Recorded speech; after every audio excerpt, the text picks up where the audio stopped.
Hi hello నమస్తే welcome to our channel. So ప్రస్తుతం మనతో పాటు ప్రముఖ dermatologist and hair expert doctor Rajeshwari గారు ఉన్నారు. నమస్కారం మ్యామ్. నమస్తే నమస్తే అమ్మా. ఎలా ఉన్నారండి? బాగున్నాను, మీరు? నేను కూడా చాలా బాగున్నాను. వర్షాకాలంలో హెయిర్ కేర్ డైట్ ఎలా తీసుకోవాలి? లాస్యా ఇప్పుడు ఇవన్నీ కూడా ఎక్స్టర్నల్ ఎన్విరాన్మెంట్. కరెక్ట్. వర్షం పడడం వల్ల హెయిర్ డ్యామేజ్ అవుతుంది, హ్యూమిడిటీ వల్ల హెయిర్ డ్యామేజ్ అవుతుంది, అండ్ టెంపరేచర్ ఫ్లక్చుయేషన్ లోపల ఒకటి బయట ఒకటి, దానివల్ల మనకి హెయిర్ డ్యామేజ్ అవుతుంది.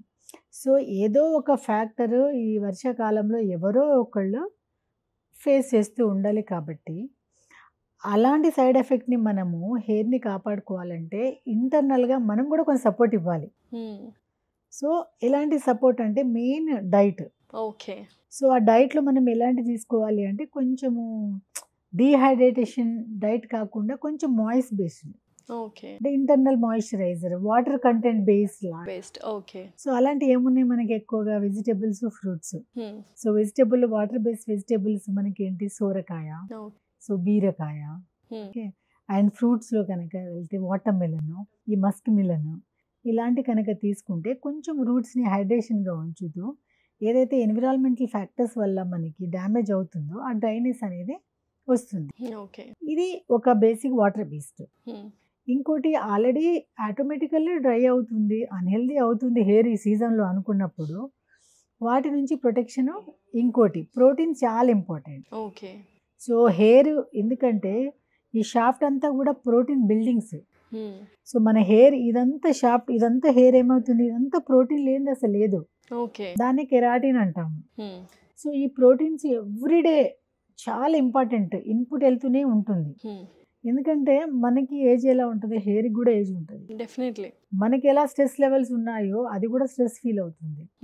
సో ఈ ఏజింగ్, ఈ స్ట్రెస్ఫుల్ లైఫ్లో డే బై డే ఆల్రెడీ న్యాచురల్గా మనకి ఉన్న ప్రోటీన్స్ లెవెల్స్ తగ్గుతూ ఉంటుంది. ఓకే. ఎప్పుడైతే ప్రోటీన్ లెవెల్స్ తగ్గుతూ ఉంటుందో ఆటోమేటికల్లీ ఈ వర్షపు నీళ్ళ వల్ల ఇంకా ఫాస్ట్గా డ్యామేజ్ అవుతుంది ఈ ఎన్విరాన్మెంటల్ ఫ్యాక్టర్స్ వల్ల. ఓకే. అందుకని ప్రోటీన్ ఆల్వేస్ బిల్డ్ చేస్తూ ఉండాలి. అగ్రివేటింగ్ ఫ్యాక్టర్స్ కాబట్టి. సో ప్రోటీన్ ఫుడ్ మనం డైట్ ఇంటేక్ తీసుకోవాలి ఎక్కువగా. ప్రోటీన్ డైట్ ఎందులో ఉంటుంది కామన్గా ఎక్కువగా. సో వెజిటేరియన్ లాగా సెలెక్ట్ చేసుకోవాలి, నాన్ వెజ్ డిఫరెంట్గా కేటగిరీ. కరెక్ట్.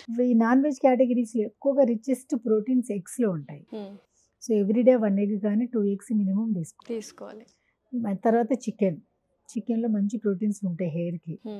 దీని తర్వాత మనకి ఫిష్.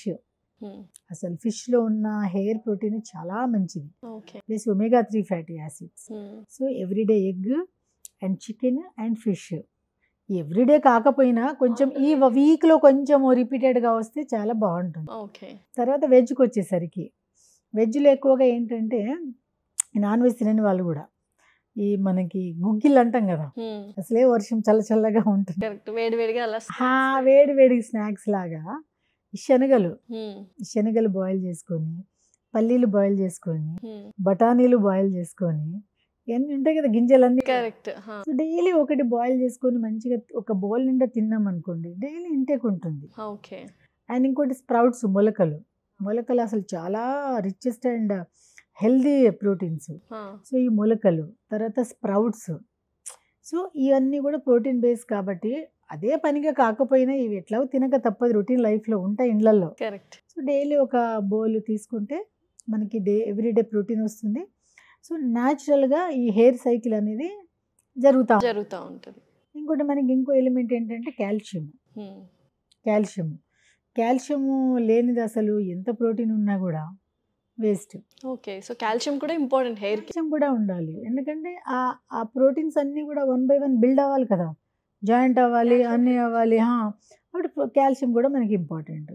ఈ కాల్షియం ఎందులో ఎక్కువగా ఉంటుంది అంటే జనరల్గా మిల్లెట్స్ ఉంటాయి కదా, మిల్లెట్స్ ఫుడ్, రాగులు కానీ ఇవన్నీ అంటాం కదా, రాగులు, జొన్నలు, కొర్రలు, ఇవన్నిట్లో కూడా మనకి ఈజియెస్ట్ కాల్షియం అనేది ఉంటుంది. ప్లస్ ఆకుకూరలు కూడా. ఇంకా నాన్ వెజిటేరియన్ అయితే వాళ్ళకి మటన్ సూపు, మటన్ పాయ, కాళ్ళు, తలకాయ కూర అంటాం కదా, బోన్స్ సంబంధించింది రిచెస్ట్ కాల్షియం ఉంటుంది. సో ఈ నాన్ వెజిటేరియన్ ఈ వర్షాకాలంలో ఎలాగో చల్లగా ఉంటుంది కాబట్టి అప్పుడప్పుడు ఈ మీట్ అవి లెగ్స్ కానీ కొంచెం లేదంటే తల మీట్ కానీ కొంచెం బాయిల్ చేసుకుని సూప్ తాగితే నిజంగా చాలా హెల్ప్ అవుతుంది. సో వెజిటేరియన్స్ అయితే వెజిటేరియన్ ఆకుకూరలు కానీ మల్టీ మిల్లెట్స్ ఇంటేక్ ఎక్కువగా తీసుకోవాలి. ఇంకోటి ఏంటంటే బయోటిన్. ఓకే, ఈ బయోటిన్ అనేది ఎంత ఇంపార్టెంట్ ఎలిమెంట్ అంటే ఇది ఇప్పుడు ఏమంటారు మన అయ్యో అందరూ ఉన్నారా ఎవరిని మర్చిపోయామని సడన్గా ఎట్లా షాక్ అవుతాం మన చుట్టాలందరూ లేదా మన ఫ్యామిలీ అట్లా దీన్ని కూడా మిస్ చేయకూడదు. ఈ బయోటిన్ అసలే చాలా తక్కువ సోర్స్ దొరుకుతుంది మనకి. ఎందులో ఉంటుంది చాలా తక్కువ బయోటిన్. ఇప్పుడు ఎగ్ ఎల్లో ఉంటుంది కదా, యోక్ లో ఉంటుంది. చాలా మంది యోక్ ని అవాయిడ్ చేస్తారు. సో యోక్ లో ఉంటుంది అండ్ ఇంకోటి నట్స్ లో ఉంటుంది.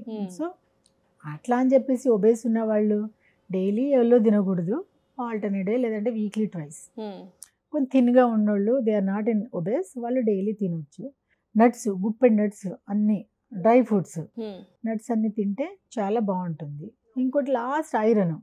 సో ఈ protein, calcium, iron, zinc, biotin ఈ 5 ఫుడ్ చాలా చాలా ఇంపార్టెంట్. సో ఈ ఐరన్ మనకి ఎక్కువగా ఎందులో వస్తుంది అంటే ఆకుకూరలు, పాలకూరలు అండ్ బెల్లము, డేట్స్లో ఇవన్నీ కూడా ఐరన్ సోర్స్ ఫుడ్ డైలీ తింటే. అంటే ఇందులో ఐరన్ ఉందా లేదా, అందులో ఇది ఉందా లేదా కాకుండా ఇప్పుడు నేను చెప్పిన ఫుడ్ డైలీ ఈరోజు పల్సెస్ తిన్నాము, రేపు స్ప్రౌట్స్ తిన్నాము, ఈరోజు డేట్స్ తిన్నాము, ఇంకోటి ఏదో ఒకటి అలా బ్యాలెన్స్గా డైట్ తీసుకున్న వాళ్ళకి నిజంగా హెయిర్ ప్రాబ్లం ఎప్పుడు రాదు. చాట్ పెట్టుకుంటే ఇంకా బెటర్ ఏమో. చాట్ పెట్టుకుంటే బెటరు, కానీ ఎవరు చాట్ పెట్టుకుంటారు? కరెక్ట్. ఎప్పుడైతే హెయిర్ థిన్నింగ్ అవుతుందో అప్పుడు స్టార్ట్ చేస్తారు. ఎప్పుడైతే హెయిర్ లాస్ అవుతుందో, ఎప్పుడైతే బాల్నెస్కి దారి తీస్తుందో అప్పుడు ఇవన్నీ స్టార్ట్ చేస్తారు. మళ్ళీ అలా కాదు, రొటీన్ డైట్లో ఇవి కొంచెం ఉండేటట్టు చూసుకుంటే చాలా మంచిది. Thank you so much ma'am. Thanks a lot. Thank you.